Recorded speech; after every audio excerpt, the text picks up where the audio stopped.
Welcome to Full PreFrontal, the show that exposes the mysteries of executive functions. This show is a collection of conversations about the role of the prefrontal cortex, which impacts your focus, planning, problem-solving, emotional balance, and independence. These conversations will introduce mental tools that will empower you to shift your mindset for a successful life. And now, here's your host, Sucheta Kamath. Welcome back to Full PreFrontal, where we're exposing the mysteries of executive functions. I am here with our host, Sucheta Kamath. Good morning, Sucheta. Always good to spend some time with you. However, I'm very curious because if I understand correctly, today you're going to talk to us about feeding kids dog food. What do you mean by that? Yes, well, before I start talking about feeding children dog food and how does that relate to executive function, I wanted to share a quick thing about a brand new puppy that we have. We have a puppy who is barely a month old. He's absolutely adorable, but he's a puppy, so he needs to be taken out 3-4 hours, every 3-4 hours. And just this morning, I brought him outside, stayed on my phone while he ran around, and I immediately brought him in, only to witness him, pee on our carpet. So what happened there, I did take him out, but did not watch him carefully. Just toyed around on some apps mindlessly while I was supposed to be supervising him. So I know when I tell you the story, I'm not alone. So we are all in a rush. We are either late or scrambling to keep up with all that we need to do. And we sometimes are even trying to stay ahead in everyday management. But the flip side is that being overstimulation for hungry, and we can quickly get bored, and we can even get sucked into mindless actions. And that's where this story about feeding the kids dog food comes from. So here's an interesting story, Todd. Recently, Wananui preschool in New Zealand circulated a notice to its staff to check their pre-K and kindergarten lunch boxes for individually packed snack treats shaped like dog bone, to make sure that the kids were not eating them. So what happened? What was the big hoopla about? Apparently, many parents looking to buy snacks for their youngsters went to the local supermarket. Apparently, the supermarket closest to the school, and picked up these boxes, which featured kids' favorite Scooby-Doo character. And later, Antoinette Laird, the head of external relationship for the Food Stuff New Zealand, was left to manage the PR nightmare. She admitted that the cartoon character on the box that had individually wrapped treats was to be blamed. And of course, the boxes were placed not in the pet section, but they were in the featured item for the week kind of section. And it was placed next to other multi-packages such as chips in the supermarket, which did make the issue complicated. But there was one truth here, that no one really took the time and inspected the packet closely or read the label. The label clearly said pet treats and not intended for human consumption. So why I'm talking about all this, that those who raise and educate children have to behave like the conductor of a symphony orchestra. We need to choreograph behaviors and attitudes of the children while keeping an eye on many moving parts, including buying treats or snacks for our children, treats for the dogs and snacks for the children. We're orchestrating. And so the big question when it comes to managing executive function is what goes into orchestrating success. So teachers and parents are trying hard to strike a delicate balance between supervising the transition and pushing those who lag behind while slowing down those who are rushing. As you heard me describe, well-meaning parents can accidentally feed their precious children dog treat. Paying attention, being careful or watchful, avoiding faux pas requires great amount of investment of time and careful scrutiny. Through my practice of 20 years, my conversations with experts, I have concluded that managing executive dysfunction requires even greater mastery and investment in careful scrutiny and diligent attention to time. So my guest today makes a case as to how we can promote development of executive function via process-specific training, particularly through self-reflection that's done in service of goal-directedness. So it's a great pleasure of mine to introduce Dr. Lynn Meltzer. This is her second show that she will be doing for us. She comes from Massachusetts, my first home away from home, She's the president and director of research and the director of assessment of the Research Institute for Learning and Development in Lexington. She is a fellow and past president of the prestigious International Academy for Research in Learning Disabilities. Her 35 years of assessment and clinical consultation with children, adolescents, and adults have emphasized the critical importance of the theory to practice cycle of knowledge. Dr. Meltzer is the founder and chair of the National Learning Differences Conference, which is now in its 32nd year run at Harvard School of Education. She's, of course, served as, in an editorial position in a number of prestigious journals. Her recent work, together with her research ILD colleagues, includes books for professionals as well as parents. And she has created 2 award-winning interactive softwares, Brain Cogs and Essay Express. Lynn is one of my favorite researchers because of her emphasis on practical application of strategy-centered training of executive function. So it is with great pleasure, I am inviting Lynn to join us. Well, Sucheta, I chuckled at your story about what happened to your puppy this morning. I've been there myself, as have most people listening, and it's now official Todd policy that I do not bring my phone with me when I walk the dog for that very reason, because if I had $1 for every time I would turn to my wife and say, wait a minute, did Shiloh go potty yet or not? I don't know. I wasn't paying attention. So we don't bring our phones anymore. So as you said, this promises to be a second great conversation with Dr. Meltzer. I'm looking forward to it. Let's get right to it. So here is Sucheta and her second conversation with Dr. Lynn Meltzer. Welcome to the podcast, Lynn. It's such a delight to have you. For those who have not had a chance to listen to Lynn's previous interview, please do so. We have it on our website. So as I get into more discussion about how to manage executive functions, can you briefly just, in a short way, describe to our listeners what are executive functions? Sure. Basically, when we talk about executive function, we talk about the ability to access a number of core processes in order to organize and synthesize information. And the core processes that we emphasize are goal setting, cognitive flexibility, or the ability to shift, basically when problem solving or when approaching different tasks, and thinking flexibly. The third area that we emphasize as executive function is organizing and prioritizing. And the fourth is working memory, and the fifth is self-monitoring. And with all of those processes, we also see a foundation being metacognitive awareness, which is students' ability to think, individuals' ability to think about how they think and to learn about how to learn. So it's their self-understanding about their strengths and weaknesses and how they can approach their academic work, their after-school activities, and life in general. Got it. Beautiful. So can we now talk about managing and treating executive function difficulties? But because of the limited time we have, instead of talking about all areas of executive processes that you just described, can we get into talking about metacognitive awareness, cognitive flexibility, and self-monitoring? How do you propose we manage them? Sure. Please do ask those questions. So let's talk about metacognitive awareness, my 2 favorite topics, metacognitive awareness and cognitive flexibility. Mine too. So as I said, metacognitive awareness really refers to students' ability to understand their strengths and weaknesses, and as well as how they think, and in the academic situation, how they learn. So the ways to promote this, and I think there's some really easy activities that teachers can incorporate into their classrooms that promote metacognitive awareness. The most important is that they build what I call a cultural strategies in their classrooms. So they help their students to understand their learning profiles, as well as the importance of using these strategies in their academic work. And part of that is to teach students explicitly what strategies are, why they should use their strategies, and which strategies are effective to which task. Because as we know, every strategy doesn't work for every student all of the time for all tasks. It has to be individualized. Students have to really use specific strategies, tailor them to their own strengths and weaknesses.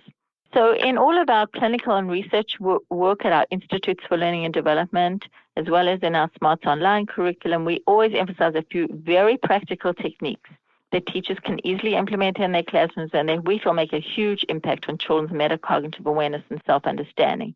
And by the way, all our work is evidence-based. We do have we've been involved with research in these executive function processes for, for a few decades, and particularly the last 7 or 8 years. And so we have found that these really do have an impact on students' learning. So let me talk about just 3 aspects of metacognitive awareness. The first system that teachers can use is something very easy. It's part of what we call the Metacog survey system. This is a series of questionnaires that we've developed for students in late elementary school through high school. It's brief, it's teacher-friendly, it's easy to use, and it's a criteria and reference assessment system. So it's a series of brief questionnaires that students complete, teachers complete, parents complete, and they for sections of this questionnaire, they're identical questions. So these are students' evaluation of themselves and the teacher's evaluation of students and parents' evaluation of the student. Correct? Yes. Okay. Yes. And so there's an easy frame of reference that teachers can use to say, I view the student as not very invested in learning and not very motivated. Unfortunately, teachers use those terms too often.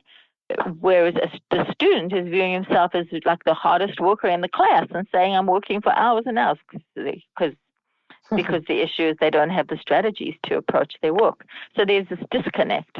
Or maybe the teachers and the students view themselves very similarly. So you can see those similarities. But most importantly, when students complete these questionnaires, these inventories at the beginning of the year and at the end, and sometimes some teachers use them in the middle too, they begin to ask questions about themselves in terms of how they learn. And this really helps them to begin to understand what their strengths and weaknesses are. And the questions relate these executive function strategies to the academic areas, reading, written language, spelling, math. So as we see it, this helps to build the self-understanding, which is the foundation for building their improved academic performance. So that's the one thing we encourage teachers to use. And by the way, at the end of this questionnaire, there are 3 open-ended qualitative questions. One is for students to say, how do you view yourself as a student? And then we ask them to write down how they think their parents would describe them as students and how their teachers would describe them as students. It's a nice way to get them to see perspectives. Yeah, or exactly. Activate the perspective of somebody else. Correct. And that's also actually requiring flexibility, right? So they have to shift into other people's perspectives. That's it. And then comparing that to what the teachers have actually said to see whether it's similarly aligned or not. Then the second thing so those are the Metacog surveys. And by the way, those are available through our website. People can go on our Research LD website and can. Is this something they can purchase, or is it for free? Yeah, they can purchase. Yes, it's a very low cost, but it is available. We will link that to our website as well. Great, thank you. Absolutely. So the second one is what we call Know Yourself Venn diagrams, and these are very simple Venn diagrams that students can. We train teachers to give these to students. And basically it's an easy to use structure for encouraging students to think about and diagram their strengths and weaknesses. So they begin to understand their learning profiles and to recognize which strategies work best for them. And these Venn diagrams help students to make their learning profiles explicit so that they recognize and embrace their strengths and understand that their weaknesses aren't, all encompassing. And these Venn diagrams are available on our Smarts. These are in our Smarts executive function curriculum, which we can talk about in a few minutes. So how young can student start identifying his own skills and abilities and be fairly insightful?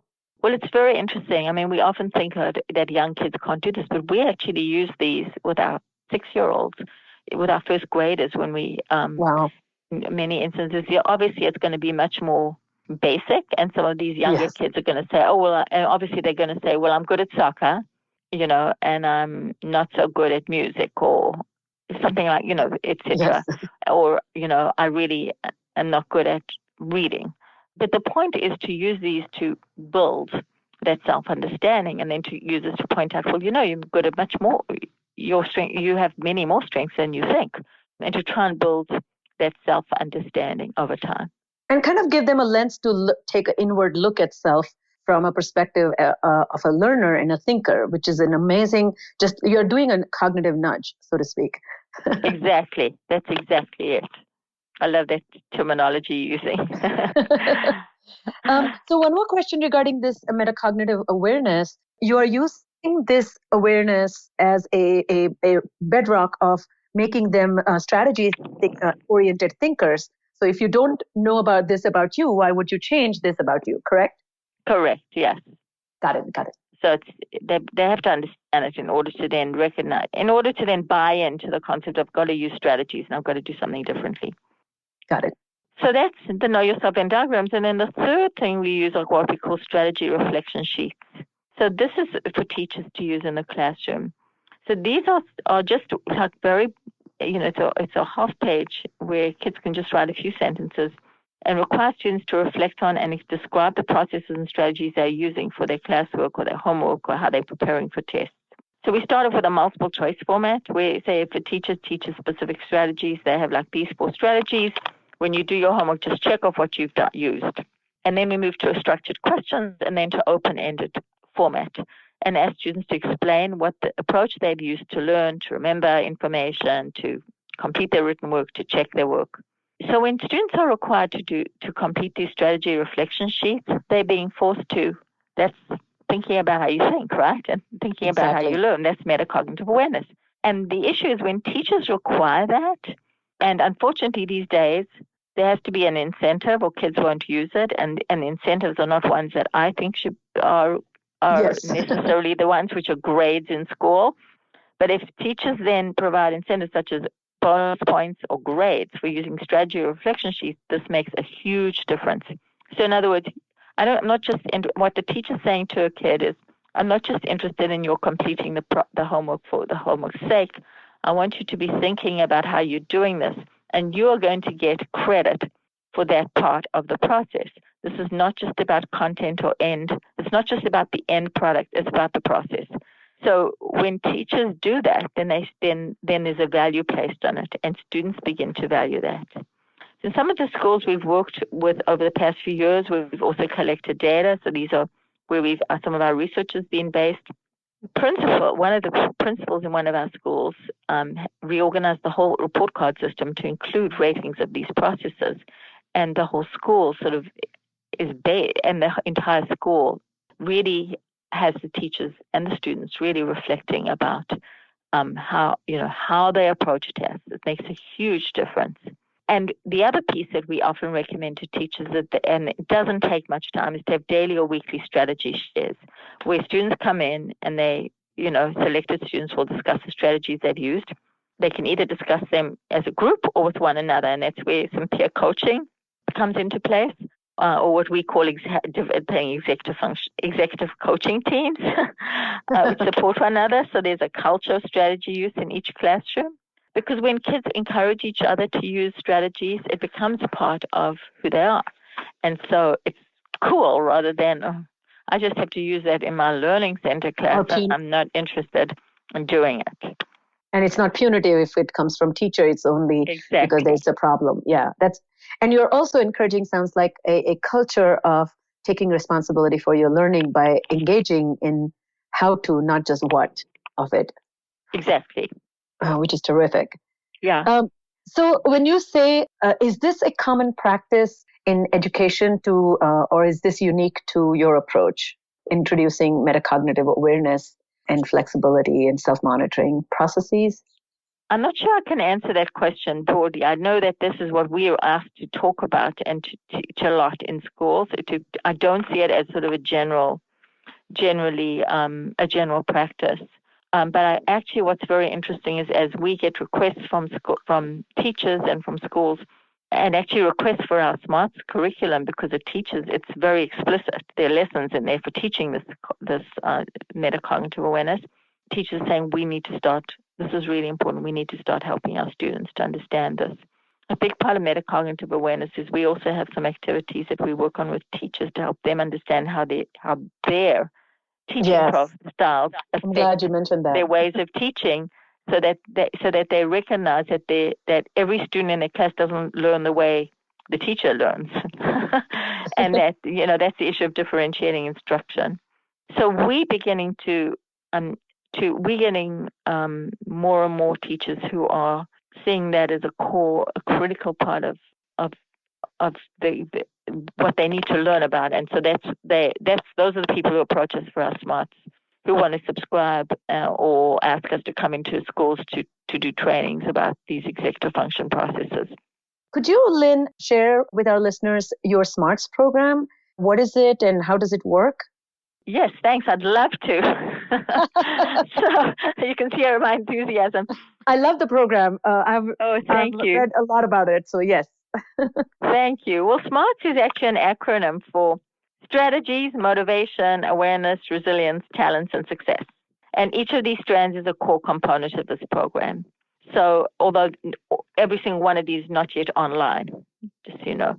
So our SMARTS program is anchored in the theoretical paradigm that we refer to, that emphasizes these executive function processes, and also in a theoretical paradigm that promotes the key processes that we see as the underpinnings for resilience and for success, namely this metacognitive awareness that we've just been talking about, the executive function strategies we've been talking about, persistence as well, and academic self-concept. So we developed our SMARTS executive function and mentoring program to help teachers implement these strategies in the classroom in the most practical, efficient, and effective manner possible.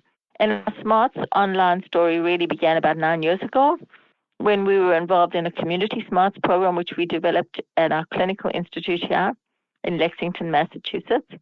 And our vision was to create an evidence-based program that could help all students in the schools, in particular students with learning and attention challenges, with the focus being on helping them to succeed in school and in life.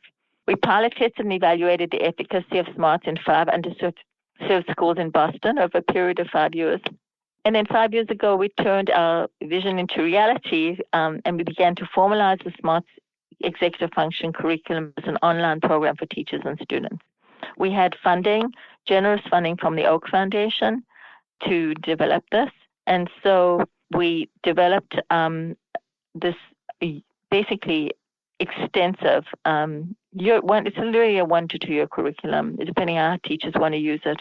And we beta tested it. Is it optional or is it kind of mandatory? Does the whole school adopt it, or teacher by teacher does it? Teacher by teacher. You can have one teacher. We have schools. We have single teachers. We have certain grades in a school, and also it's very flexible. So in other words, teachers can choose one unit or one set of lessons. Like they can say, I just want to teach metacognitive awareness and I want to focus on these aspects, or I want to teach this aspect of reading. I want to teach kids to shift flexibly in reading.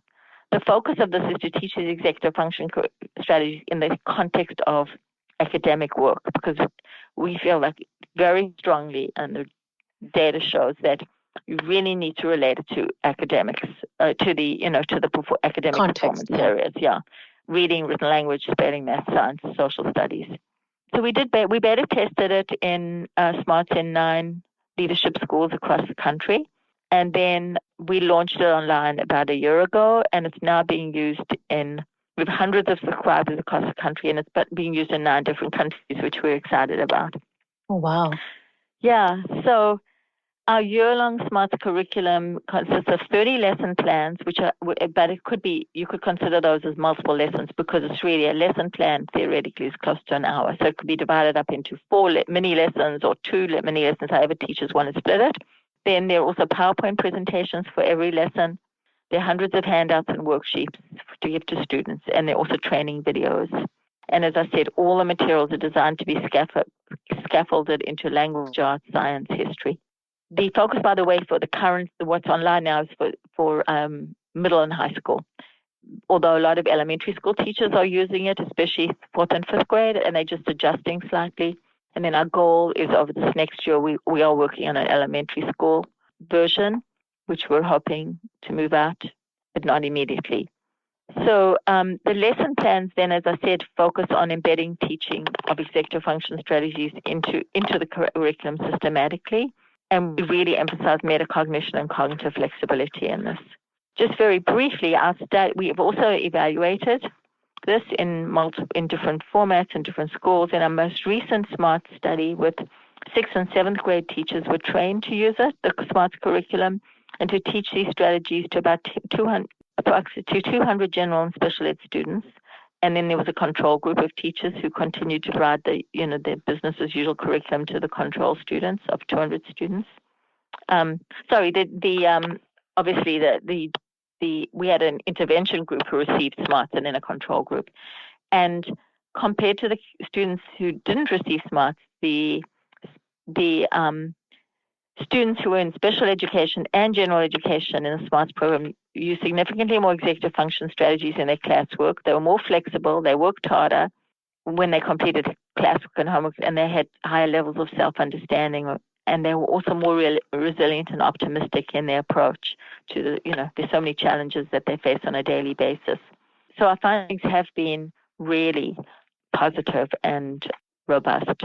So as we conclude our podcast, Lynn, can you take a minute to quickly comment on, since executive function challenges continue to emerge and they present themselves in different ways, what can parents do to help their children?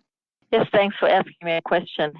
And obviously, it's a question that could take up, in about 20 minutes. I'm going to just mention a few highlights very briefly.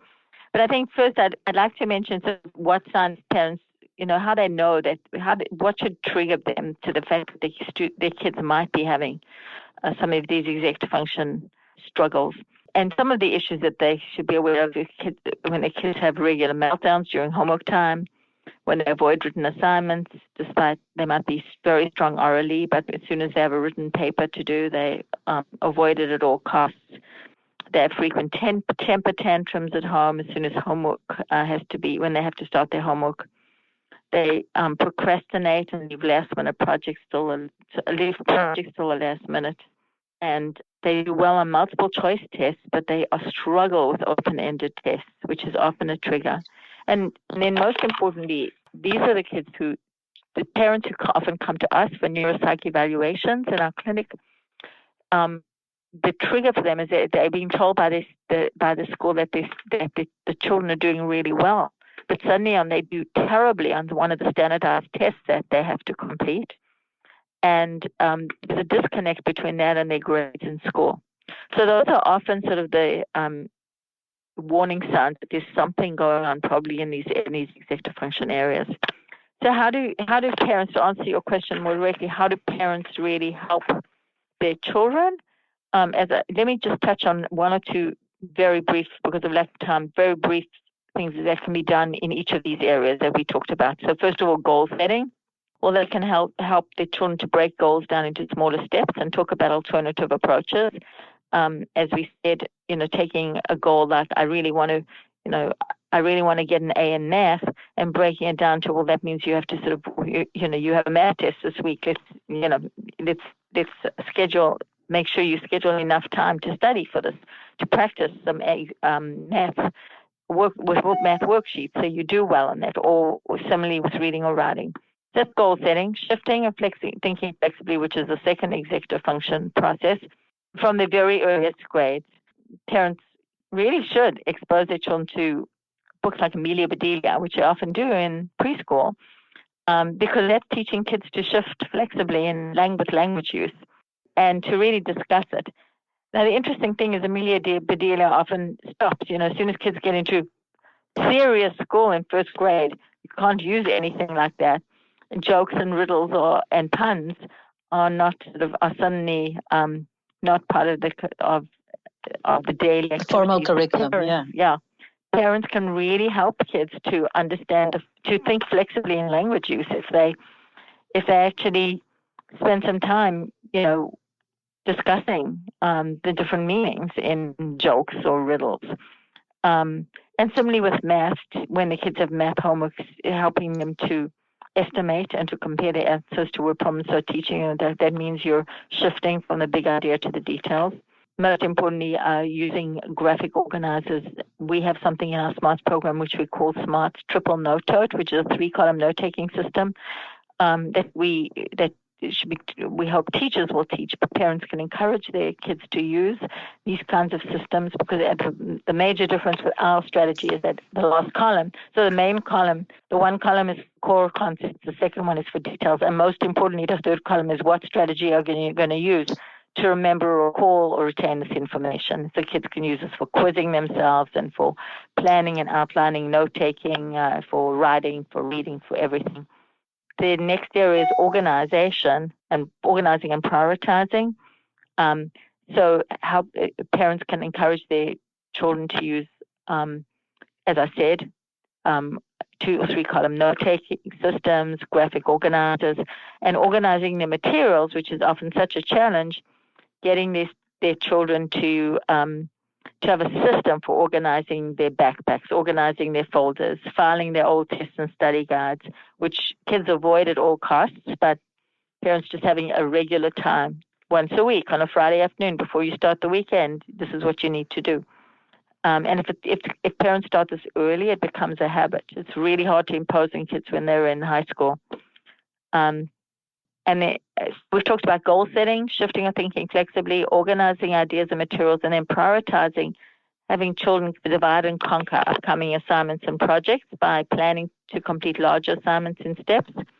The working memory piece, parents can encourage their children to develop their own strategies, like acronyms, or use cartoons to remember difficult information, so that they have to hold less in working memory, and creating songs and stories.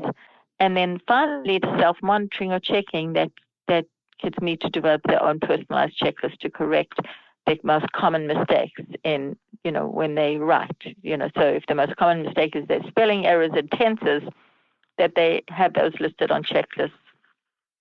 So these are all variations of the strategies that we have in our Smarts, on our core Smarts curriculum, our online Smarts curriculum that we have moved out for teachers, but parents can really use variations of these strategies.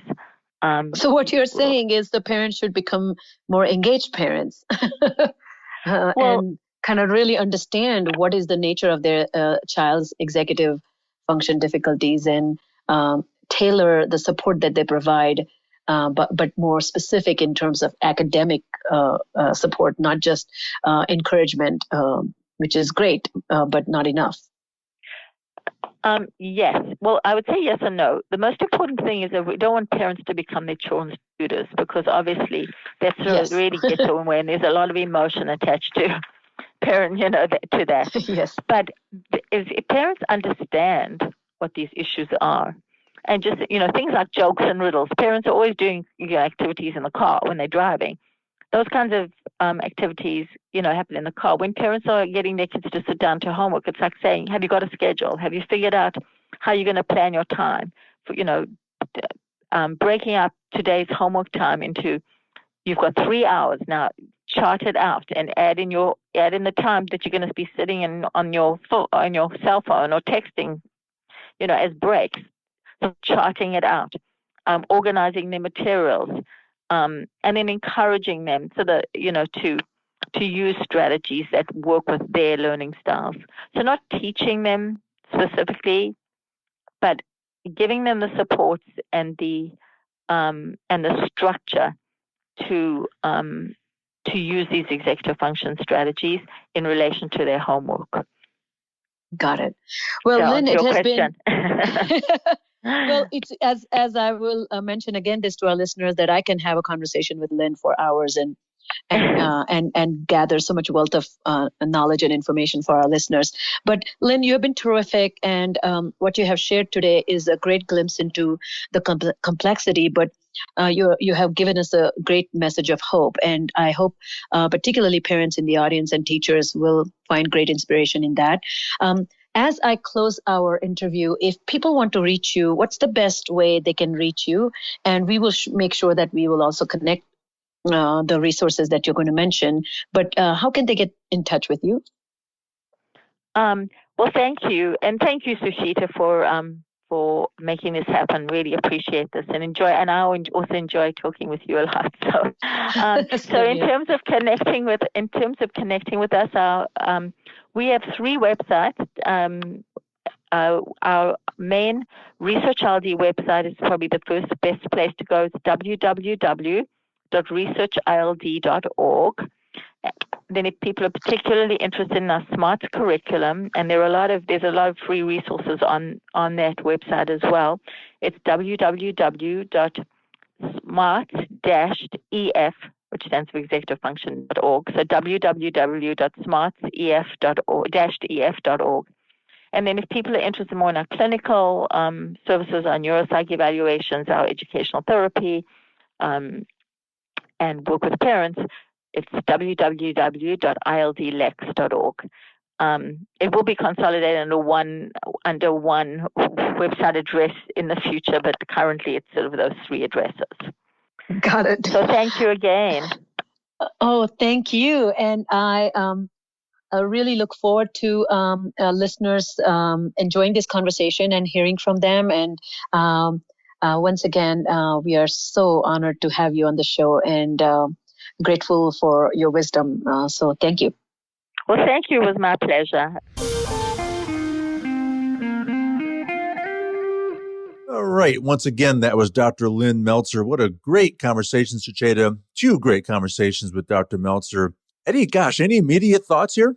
Yeah, I just love the way Lynn brings so much to the table and helps us peel these layers back to understand executive function at a more deeper level.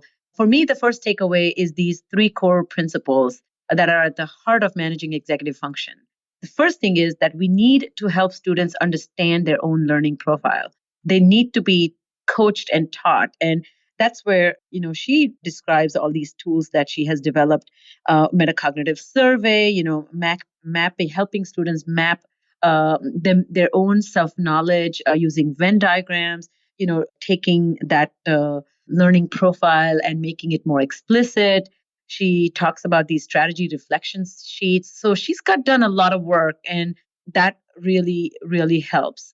The second thing is that the educators must show how strategies work, not just hope that the students will use them somehow through osmosis or something. In other words, teaching schoolwork should include teaching learning strategies, and that should not be taught at the Learning Resource Center, or that should not be recommended in passing. That should not be something that's not graded. That's at least my personal work. In the curriculum that I have developed to organize your brain at school, I recommend that the strategy should be graded for a specific way so that the effort that goes into learning should be accounted for, not just the content that was learned. And finally, the third thing she emphasizes was that when educators explain why of the strategy, the students will use them more often. So this, of course, makes logical sense that when we understand a rationale about why we need to do what we are doing, we are likely to be more invested in it.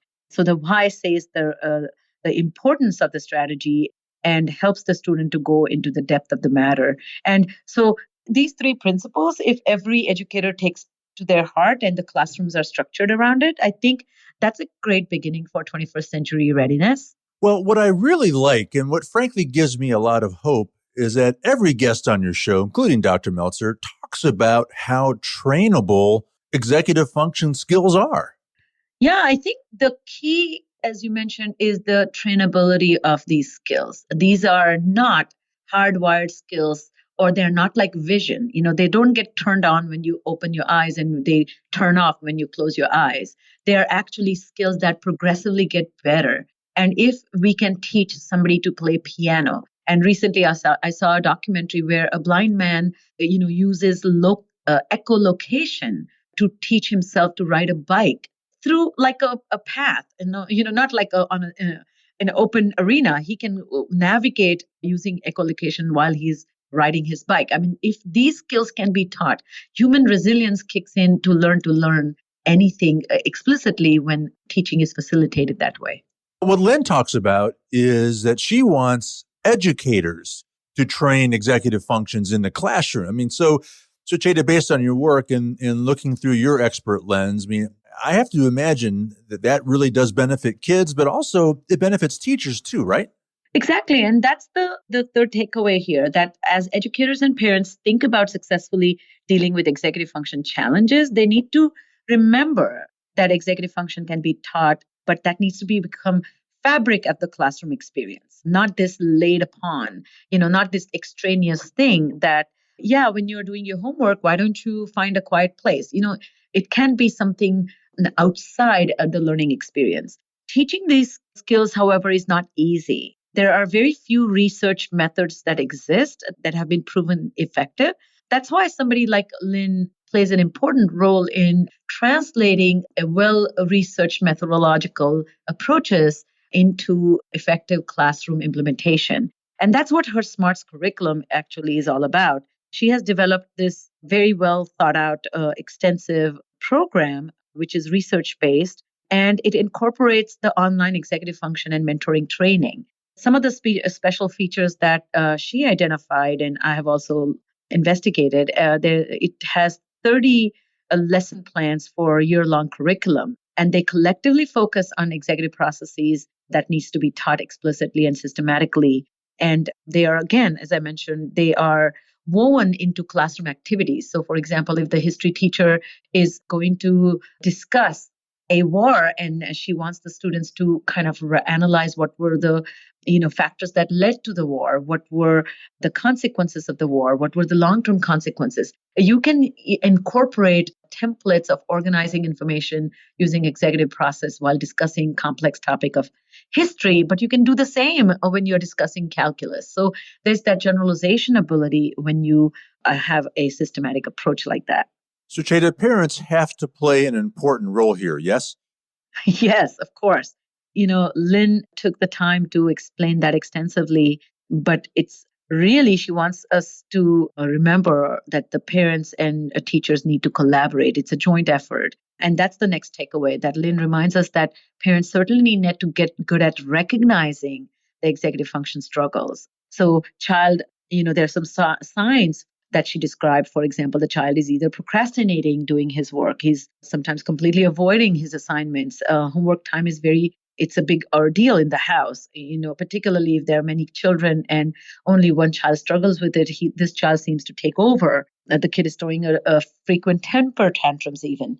And basically what it's telling us is that the child is easily overwhelmed by the number of assignments and the scope of assignments.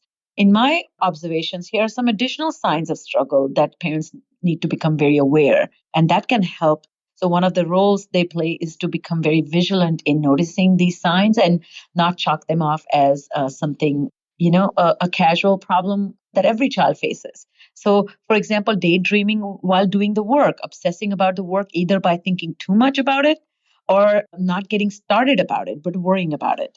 Constantly bringing incomplete work. That's another great sign of executive function problem. Being less disciplined and more reluctant to responding to structure that's imposed by parents. So these are the signs that parents can begin to recognize. All right. So if we're saying that parents play an important role, I'm sure they would appreciate some advice and some tips to help them manage this. Yeah. So Lynn kind of went over what parents can do. They can help their children write the goals down. They can discuss the approaches, alternative approaches with their children, help the children break the task down. Now, this does begin to resemble home tutoring or reteaching the content, then it's not being done right. But there is definite a responsibility that parents have towards breaking down the process, just the way we are asking teachers to do. I feel other things that she mentioned that were not academic, that exposing the kids to things and skills that develop flexibility, processing jokes or discussing riddles or reading out puns. Those can be fun exercises, but they actually are kind of coaching and finessing that brain, that part of the brain that supports executive process. Using graphic organizers when kind of, and these are now readily available if you Google graphic organizer for writing. So kind of getting the kids set up to do that preliminary step before writing a essay or one-page paper, or even, kids as young as first graders who struggle with what do I do when I have to write what happened this weekend? They're supposed to write 5 sentences. That can be extremely arduous for kids who struggle with executive function. So she is very clear about talking about dividing and conquering projects, helping their kids at home to break things down, and more importantly, not just developing systems, but checking if the systems are working. If I can summarize the entire experience of executive function training and, use Lynn's discussion with Lynn as a point of reference, I will say that well-crafted learning experience can be facilitated. The most crucial developmental and aspect of it is it helps achieve self-discovery, and it should not be left for chance. Parents and teachers need to encourage their children as they explore their learning environment before they settle down and eventually decide the right approach that works for them. Good classroom teachers are the catalyst who make sure that the children are fully engaged in the classroom. And parents play a big role. Our mothers and fathers are the ones who support our interest, and they help us pursue these interests through activities that happen in the house. So if you ask me, simple things as taking your children to the zoo or taking them to the museum, buying toys that promote exploration and problem solving, including science toys or microscopes and chemistry sets can be very, very helpful. We need to really remember basics of parenting and basics of high expectations serve children well. Kids tend to live up or down the expectation ladder, but we are in charge of setting up that dial. We support children's learning by the way we support them outside the learning context. Though children need to be taught how to help around the house, they need to be asked how to cooperate in the house. And so all these things together to me are really what brings executive function learning as a natural and organic process as living a fulfilling life. An awful lot to think about from both of your conversations with Dr. Meltzer. So appreciate those two very, very critically important conversations. It's all the time we have for today. Again, on behalf of our host, Sucheta Kamath, and all of us at Cerebral Matters, thank you for tuning in today, and we look forward to seeing you next week on Full PreFrontal. Thank you for listening to Full PreFrontal, exposing the mysteries of executive functions. To contact our host, Sucheta Kamath, and learn more about her work on improving executive functions, visit her website at cerebralmatters.com. That's cerebralmatters.com. Tune in next week for the next informative episode of Full PreFrontal.